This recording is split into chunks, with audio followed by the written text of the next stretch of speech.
एक सेठ जी का पूरा जीवन जरूरतमंदों की सहायता के लिए समर्पित था।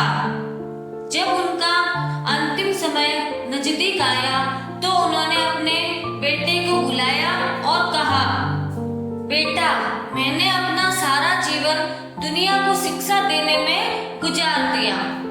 अब अपने अंतिम समय में मैं तुम्हें कुछ जरूरी बातें बताना चाहता हूँ। तुम एक कोयला और चंदन का टुकड़ा उठा लाओ। बेटे को पहले तो ये अटपटा लगा, लेकिन उसने सोचा कि जब पिता की आज्ञा है तो ये सब लाना ही होगा। उसने रसोई घर से कोयले का एक टुकड़ा उठाया।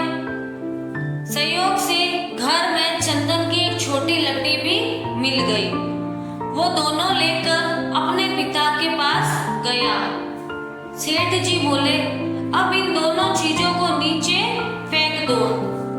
बेटे ने दोनों चीजें नीचे फेंक दी और हाथ धोने जाने लगा।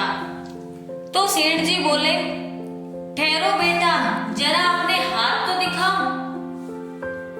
फिर वे उसका कोयले वाला हाथ पकड़कर बोले, बेटा, देखा तुमने, कोयला पकड़ते ही तुम्हारा हाथ काला हो गया, लेकिन उसे फेंक देने के बाद भी तुम्हारे हाथ में कालिक लगी रह गई।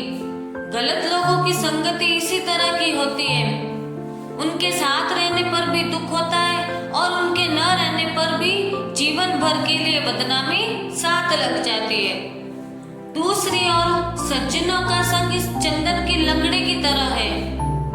जो साथ रहते हैं तो दुनिया भर का ज्ञान मिलता है और उनका साथ छूटने पर भी उनके विचारों की महक जीवन भर साथ रहती है। इसलिए हमेशा अच्छे लोगों की संगति में ही रहना, जिससे तुम्हारा जीवन सुखद रहेगा।